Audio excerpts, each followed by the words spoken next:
ইতিহাস গড়ল রাজধানী ঢাকা। সংসদ ভবনের দক্ষিণ প্লাজায় লাখো মানুষের অশ্রুসিক্ত বিদায়। সম্পন্ন হল ইনকিলাব মঞ্চের মুখপাত্র শহীদ শরীফ ওসমান হাদির জানাজা। প্রধান উপদেষ্টা ডক্টর ইউনুস থেকে শুরু করে তিন বাহিনীর প্রধান সবাই যেখানে এক কাতারে। কাজী নজরুল ইসলামের পাশেই চিরনিদ্রায় শায়িত হলেন এই বিপ্লবী বীর। কেন এই বিদায় অন্য সবকিছুর চেয়ে আলাদা? শনিবার দুপুর ২:৩০ জাতীয় সংসদ ভবনের দক্ষিণ প্লাজা পরিণত হয় এক বিশাল জনসমুদ্রে। শহীদ ওসমান হাদির বড় ভাই আবু বকর সিদ্দিকীর ইমামতিতে জানাজায় অংশ নেন লাখ লাখ মানুষ।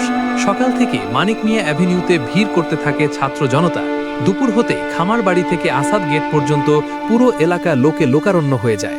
অনেকে একে ইতিহাসের অন্যতম শ্রেষ্ঠ এক গণজমায়েত বলছেন। এই বীরের প্রতি শেষ শ্রদ্ধা জানাতে জানাজায় উপস্থিত ছিলেন অন্তর্বর্তীকালীন সরকারের প্রধান উপদেষ্টা ডক্টর মোহাম্মদ ইউনুস ও উপদেষ্টা পরিষদের সদস্যবৃন্দ। উপস্থিত ছিলেন তিন বাহিনীর প্রধানরাও।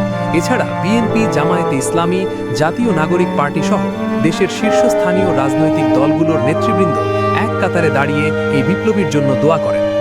জানাজা শেষে শহীদ হাদির মরদেহ নিয়ে যাওয়া হয় ঢাকা বিশ্ববিদ্যালয় প্রাঙ্গণে। এক বিশেষ সিন্ডিকেট সভার সিদ্ধান্তে জাতীয় কবি কাজী নজরুল ইসলামের সমাধি প্রাঙ্গণে তার দাফন সম্পন্ন করা হয়েছে। বিদ্রোহী কবির পাশেই ঠাঁই হল সমসাময়িক রাজনীতির এই বিদ্রোহী। এর আগে সকালে শহীদ সোহরাওয়ার্দী হাসপাতালে তার ময়নাতদন্ত সম্পন্ন হয়। সেখান থেকে মরদেহ জাতীয় হৃদরোগ ইনস্টিটিউটে নেওয়া হয়। এরপর মরদেহের গোসলের কাজ শেষে দুপুর ২টোর দিকে জাতীয় সংসদ ভবনের দক্ষিণ প্লাজায় জানাজার জন্য নেওয়া হয়। ঘাতকের বুলেট দমাতে চেয়েছিল যে কণ্ঠস্বরকে, আজ লাখো মানুষের উপস্থিতি প্রমাণ করল শহীদ ওসমান হাদি শুধু একজন মানুষ নন, তিনি একটি আদর্শ। তার এই রক্ত কি দেশের স্বাধীনতা সার্বভৌমত্বকে আরও শক্তিশালী করবে? শহীদ ওসমান হাদির এই বিশাল জানাজা ও কবির পাশে দাফন নিয়ে আপনার অনুভূতি কি?